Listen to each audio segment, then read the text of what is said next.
stage, Mr. Jay Handley!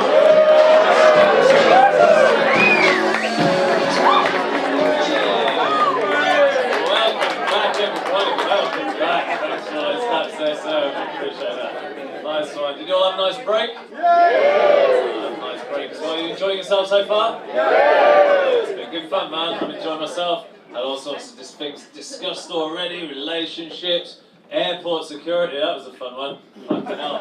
I have a great time at airport security. What I like to do is just hide like a coin in my shoe.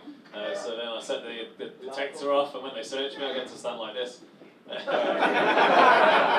when they look at my shoe, it looks like they're washing my feet. Not really fun. We're talking about relationships as well, weren't we? Got couples in. You guys look like a couple, don't you? Excellent. What are your names? Jamie. Jamie and? Rhea. Jamie and Rhea. Nice to meet you, Jamie and Rhea. How did you two meet? At uni. At uni? Ooh, romance over the books. I like it. And what were you doing at uni? Film production. Film production, wicked. And what park bench do you sleep under now? Oh, bastard, fucking hell. How much did that cost you? Do you produce films now? No, I don't. No, you don't, do you? No. Right. What do you do now? I'm just working at a park. Just working at a bar at the moment. Fucking sweet. Like, come on, in you get, film studies degree, thank you, in you get, this way, right now, if you just throw your dreams into this bin, we're going to get everyone in the bar to have a good old piss on it. Nice, so you work at a bar, but you met at uni. What were you doing at uni, Rhea? English and history. English and history, ooh, did you get a job with it? No. No. No, you didn't, did you? You both did stupid degrees, didn't you? I mean, I did a stupid degree. I got a 2-2 in psychology. Fucking here I am. Fucking unemployable with that degree. Well, I say unemployable. I could probably still become a teacher. Don't really try.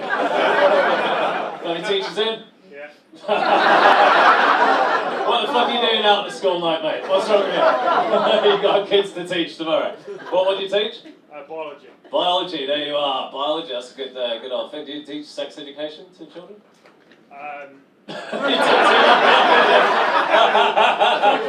Teach is a strong word. I'm not a practical teacher.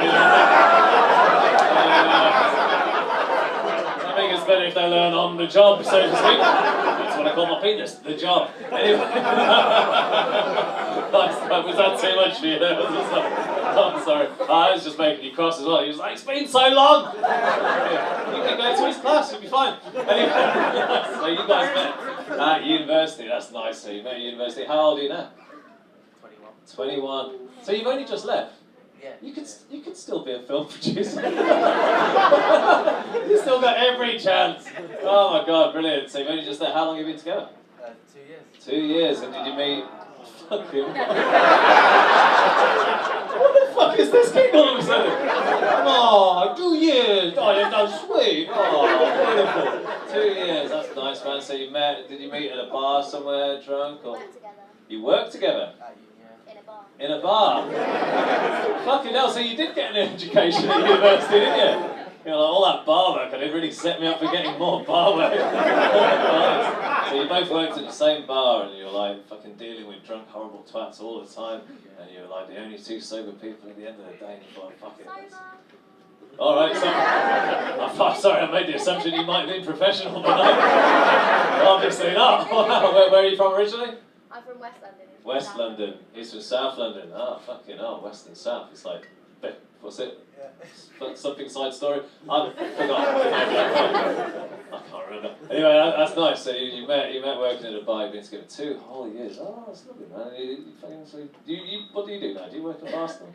I work in sales. In sales. Ah, what do you sell? Technology. Technology. Fucking, you're selling it to me now. Wow, what's this? Technology. Ooh. What does it do? Oh, it goes bleep, bleep, bloop, bloop. It's amazing. What sort of tech do you sell? It's like travel and expense. Travel and expense technology. That's not real technology. That sounds ridiculous. Very boring. It's boring. It is boring. Where was your favourite place you've been on holidays? Fuck. Alright, I didn't know that was going to be the question that broke you. I'm sorry. Morocco, that's pretty cool. Did you get some hash? Yeah. You fucking... Fucking, you got yourself a good one there, mate. Yeah, they get hash, fucking, and more where that came from. That's awesome, man. So you're in a relationship. I'm in a relationship too. I've got a girlfriend. Been together for like, a year and a bit now. Bunch of twats. She's alright, she's alright. This isn't a joke. She's a teacher as well. But she teaches RE. Which, it's fucking ridiculous. Always like, why are you with me? Why do you always have to tie me to the bed? What are you getting out of that? What is she getting out of that? I want to ask you two in a relationship, do you ever do this, Ria? Do you ever tell Jamie here secrets that your girlfriends have told you about their boyfriends? Yeah. Fucking straight in. She's just fucking pissed, high on fucking hash. Just fucking tells me. Because my girlfriend did that to me, man. She was like, you know my friend, shit, sorry. Got to change their names before I do the story. You know my friend Denise? I was like, yeah, I know Denise. Her boyfriend, John, yeah, he has erectile dysfunction. And I was like, you should not have told me that. That's a terrible thing. He probably carries that around like a lead weight on his soul all the time. It's a dark secret. You should never have told me that. And she's like, it's fine, you'll never meet John. So anyway, a month later, he's on a skiing holiday with John. Now, I'm sure you met her girlfriend's boyfriends. It's kind of tricky, isn't it? Because you're like, this guy, I wouldn't necessarily hang out with this person the rest of the time. Now I'm going to make small talk with him, I'm going to bond with him somehow. It's quite hard to think of small talk to talk about when all that's going through your head when you meet someone is, your dick doesn't work. I'm shaking his hand, by the way. I should make that clear. That mine could be ambiguous. It's fucking terrible, man. Fucking this guy, we had to cook for the chalet. We had to cook a meal together, me and John. And guess what we had to cook? Spaghetti. So John was there going, do you think my spaghetti is too soft, Jay? I was like, I don't know, no one's told me anything about your spaghetti. I have no fucking idea what your spaghetti's doing these days. But no, anyway, that's my fun little story. I'm going to bring on some more comedians. Are you up for some more comedians? Just enough to be sociable. Now, do we have any heroin addicts here? This evening, those missing seats there, they're shooting up. You pointing that she's a heroin addict. This lady with the glasses, you're looking well on heroin. Tell you what, if you're on heroin, we all want some. I mean, she looks amazing on heroin. Like, she's 75, believe it or not. She's on heroin, with the brilliant skin, attractive, there you go. We don't see enough of this, do we? The heroin success stories. It's always negative. They don't tell you about, what's your name? Emma, we don't tell you about Emma on heroin. The government, they've got somebody dead in a gutter, it's not Emma. Thriving on it. Doing better than ever on heroin. They hide that from you, they hide all the good work heroin does in Scotland. Stopping a tidal wave of obesity. Listen, I am fed up with politicians going, Scotland has a drugs problem. No, it has got a pastry solution. Because I've done my research, and last year, how many deaths in Scotland from heroin? Well, 300, so yeah, not very many. But that's like only what a jumbo jet's worth. Right? One crash, nothing, right? Same time, 60,000 from obesity. What is the message there? Not enough people in Scotland taking heroin. I believe it's because they don't offer it as part of a meal deal. So for God's sake, just take heroin. We've got a young crowd in this evening. Don't listen to your parents, right? Don't listen to the grunts. Don't know what they're talking about. Take heroin. Hey, do you know the good thing about heroin, right? I don't think it gets said often enough. Heroin doesn't lead to harder drugs.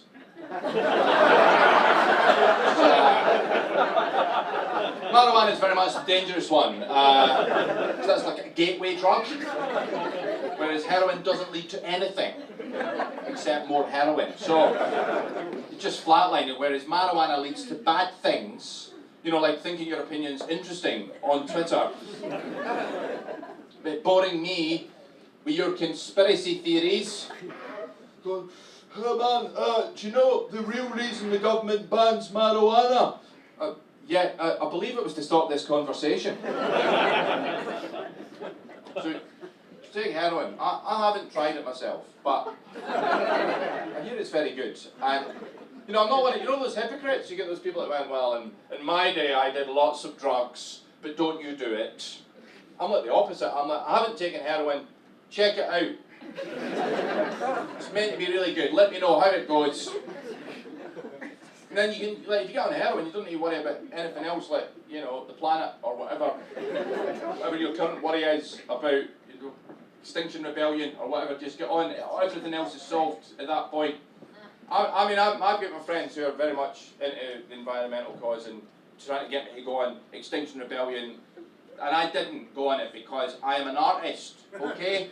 I don't have a pension, I don't have savings, I need the world to end in 25 years. That's my retirement plan we're talking about here. Don't steal my future by saving the planet, okay? Yeah, 25. I was meant to be rich by now, so like, no offence, I wasn't supposed to be here tonight. I was meant to be at the O2 Arena, right, and a sellout tour, but this is good to be here. But all I'm saying is, and I know Greta Thunberg has said she will never forgive you if you don't sort out the planet, but if you do, I'm never going to forgive you. So decide who you want to upset more. That's, whether it be a small 16-year-old Swedish girl or an angry Scotsman with a drink problem and too many books about Stalin. Don't get me wrong, if I was from Sweden, I'd want to save the world as well. I mean, I don't know if you've ever been to Sweden, but the air is magnificent. It is a level of cleanliness that you don't know even exists in air if you've not been there. When you breathe it in and you go, oh, this is proper air, is it? It's like, do you know the first time you drink a decent wine and you go, oh, I've been drinking battery acid all of my life. Well, that is what it's like when you breathe in the air in Sweden. It's like, it's just amazing. But I live by the North Circular in London, and people are going, Stephen, in 30 years from now, this is all going to be gone. And I'm like, good. Bring it forward. Let's make it 25 years. So, I don't want to be, it's Christmas, I don't want to depress you because you're young, you've got hope, but it's all a waste of time. And trust me, right, it doesn't matter how you direct your activities, you will waste your life. It's just a case of how you want to waste your life. He's nodding already. You're cynical before your time. What have you been through that's so, been Vietnam or something like that? What's made you so jaded at such a young age? He's so jaded he can't even talk about it. That's how jaded. What's happened to you? Every day. Every day. Okay. Not too much detail there. We know that just every day. Vague. What? Keep it vague. Keep it vague. Well, you certainly have done that. Well done for keeping that on the. Yeah, I'll keep it as vague as possible. I'll tell you what. If any of you want to commit a crime, this guy is your backup guy because he will give nothing away in cross-examination. It's true. Like if you're ambitious and career-minded, you think, oh, I'll get a good career. Then people, they don't praise you for it. They go, well, just wasted his life in the office. That guy should have smelt the roses. Been at home with the family. But then if you're at home with the family, what did they say? They go, well, just wasted his life at home, didn't he? Should have been out enjoying himself. So you're out enjoying yourself. He just pissed his life up down the pub. Should have seen a bit of the world. Do you think, oh, I'll go travelling? Well, just wasted his life gallivanting about all over the place. Like, what do you want from me? Alright, you know what, I'll do a little bit of everything. I'll mix it up a bit. Well, never settled to anything, did he? Just wasted his life. Wait, which does not mean to say, folks, you do not get to waste your life willy-nilly. Okay, I want you to waste your life with a sense of purpose and dignity. So tomorrow, do something pointless but noble. I don't know. You're in London. There's a buyer's. I mean, go up Got the shard, how about that? That's pointless, isn't it? Pay 15 quid or whatever it is, got the shard so you can look down on central London and go, exactly, that's exactly as I thought it would look. I am not surprised in the slightest. My brain predicted this view. Whack down again.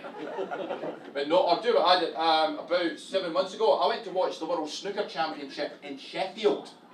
Yeah, no, that is a waste of time. I live in London, so I decided to get a 3-hour train journey to Sheffield so I can sit in a room with 400 other losers to watch two weirdos hit balls with sticks in the quest to find the best international hitter of balls with sticks. I don't know if you've ever been to a live snooker match. I hope not. But it's not as good. Trust me, it's not as good as a telly, right? Do you know how most things are better live? Well, snooker is not better live. It's better not at all, to be honest with you. But the reality is you're up the back, you've got a terrible view, no graphics, no commentary. I didn't know what the hell was going on. I didn't even know who was winning. I went home angry and confused, right? 3 hours all the way back to London, I've wasted the whole day. And what do? The first thing when I get home is to switch on the snooker highlights of the match I've been at to find out what had actually happened when I was there. Noble.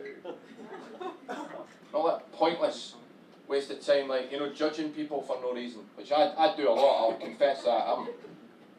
I'm a bigot, ladies and gentlemen. I just discriminate against non-drivers because I grew up in a small village in Scotland where everybody drove. So if you don't drive, no offence, but I secretly think you've got borderline learning difficulties. You know, like when somebody tells me they can't drive and in my head I'm just hearing them going, I can't write my own name. I never learned to write my own name. I mean, there's too many people in the planet writing their name already. If I need my name written, I get an Uber driver to write it for me. That's like my brother, who you won't know, but and he's still, my brother Michael, he's the worst driver I've ever met, and he still ploughs on with it. You know, this is the triumph of the human spirit. You know, do you know what the worst kind of driver is? If you don't know, it's one that is both slow and also dangerous. And yeah, exactly. Hear the pain in this man's voice. Exactly, mate. Give me a fast, dangerous driver any day, because at least they'll kill you, and it's exciting. Whereas a slow, dangerous driver, they're going to kill you, and it's not even exciting while they're doing it. So you're just sitting there, knowing that you're going to die, but your life's not even flashing before you. That's how boring it is. You're just being hit by a succession of mild regret in the face. That's a waste of time. Sex education, of course, the biggest waste of time of all time, because I mean, sex is the one. And somebody make a noise there. You beg to differ from the floor. Yeah, just got excuse me. I'd like to a motion against your proposition there. This is no longer a gig. This is an Oxford Debating Society. At the moment, I would question the premise upon which this next routine is based entirely. Are you in? Are you a sex educator? Is that? Am I putting you out of a job here? I don't wish to. Oh, sorry, I'm not. I thought it had bounced off her head. I don't know, the noise came from you, but it's possible. The you sex education, why you don't mind about it? I just think it's stupid because sex is one of the most instinctive things ever. I mean, dogs have mastered it. And how? And, you know, David Attenborough's not giving them lessons on the Serengeti. I mean, the lions are right in there. People going, we're at the top of the food chain. Are we really the most intelligent animal when we need somebody to point it out with a diagram? And God has given us pubic hair as a clue, right? The only animal he's given us pubic hair as where the centre of the action is, and he's even shaped it like a pointy arrow. Could it be more obvious? And just put your arrow at hers, mate, and just no, the other way around, and it will stick like Velcro. That's what I just say to kids, like, you know, put your arrows together. Yeah. We're like the IKEA self-assembly furniture in nature. Yeah, I like that line too, but only 2 people in this audience. Laughed. I think one of them was a compere, you know, it doesn't really count as a success. I've got to be honest with you. In terms of market research there, that's down the plug hole. Fucking choosy motherfuckers. Right, so I'm getting a certain vibe that maybe a lot of you don't have pubic hair. Is that what the problem is? I went to Hipster Central where everyone shaves it off. Is that, you're nodding that this lady's obviously taking a survey at the door. Pubic hair, yes, downstairs please. You have pubic hair? No, upstairs. Yeah, look at you all shaving it all off, you hipster. West End, fucking Covent Garden, Clancy, fucking pervert fucks. Look at you all coming down here to this gig with your shaved genitals, your shaved vaginas and testicles, coming down here and underappreciating jokes about pubic hair. I mean, when it used to be just women shaved their pubes, and then in fact it was nobody to start with, and then in the 70s it was nobody, and then it got to be women, and now it's blokes as well, trying to make their cock look bigger, trying to steal a few extra inches, which is cheating as far as I'm concerned. That to me is tantamount to using steroids in the Olympics of being a man, and if you have to shave your pubes to make your cock look bigger, you should be banned. Can you want to have sex? No, I've been banned by the International Olympic Committee of Pubic Hair at the moment. What's wrong with you? We keep our pubic hair in Scotland because it's cold. And also, have you thought of this? What if you get stranded? Say you're out, I don't know, you're out camping sometime, you get stranded overnight, sub-zero temperatures, you're going to get hypothermia. But, okay, if you've got a really thick bush, and you shag very fast, it will start a fire. Science fact, that's... Believe it or not, when I was at school, obviously losing your virginity, that's a rite of passage. But also, getting pubic hair was a rite of passage. When you'd be in the showers at school, you would show it off. Once you got a bush, you'd be strutting about with it. Didn't want to mention it, that would have been bad form, but certainly strut about your pelvis out a bit. You know, and maybe sometimes people wouldn't know it's the first time to swing by for another go. This is the worst stage ever in the world to try to exemplify. I look really like I've got disabilities or something walking about here, but it's true, you should show your bush off, maybe at night before games, blow dry it. Bit of conditioner, you know, add a bit of body. Well, here's a trick. If you want to accentuate your bush, what you can do is put iron filings in it and then leave a magnet over by the sink. And the hours of research I had to do to calibrate that, you would not believe. You don't even need sex, you've got pornography. I mean, for goodness, I know it's not realistic sex, but for goodness sake, I mean, probably some of you are watching pornography now and some new Bluetooth app that I'm unaware of that can now go straight into your retina. Are coming as we speak at the moment. I'm old enough to remember magazines, and that was character building because you had to go into a shop and you had to look at the guy in the eye if you bought it, and you had to go, yeah, this is what I want, this is my particular perversion here, Mr. Corner Shop owner on the corner of my street. So now everybody knows what a fucking pervert I am. This is a specific thing that I'm into, there's no secrecy whatsoever. Tell all your other customers, please.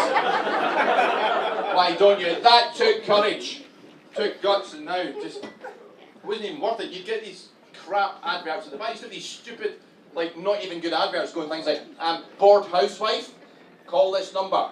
And yes, as you stare at me, that was, believe it or not, in the 90s, that was a sexual fantasy, a bored housewife. Yes, that is somebody's idea of a good time. A bored house, I mean, surely a sexual fantasy is by definition a fantasy, so the sky is literally the bloody limit. I mean, you can conjure up the most perverted, twisted, extravagant scenario. I mean, you can have anything you want. It's a sex chat line, for goodness sake. The sky is the limit and beyond, and the best thing that this guy has come up with is a bored housewife. But, do you know what I've already got at home? Well, exactly the same, with no improvements whatsoever, please. I want a jaded, bored, disinterested, just almost like, you know, one level above suicide. I want no life force in her whatsoever. You would want an interested housewife, wouldn't you? Wouldn't you? An interested, you know, because you go, well, love sex and we'll have a decent chat. But something interesting like the 1930s Vienna cafe scene. Alright, the complete wrong reference for this audience, right? Yeah, just, that wasn't... Okay, something you like. So, I don't have time, just inject into that sentence whatever a thing that you're into and we'll move on. So, why do you have to do all the work? So, the thing, you know, you want an interested, you would want, wouldn't you? You want an engaged housewife, how about that? Or rampant. A dirty housewife. A dirty, do you know one with bad political opinions, but it's strangely a turn on? I don't know if any of you have reached that stage in your life yet. When you're younger, you kind of disapprove of people that have different politics. But when you get a bit older, it adds a bit in certain sexual frisson to go, what's that evil bastard, eh? Bet you want to privatise the health service.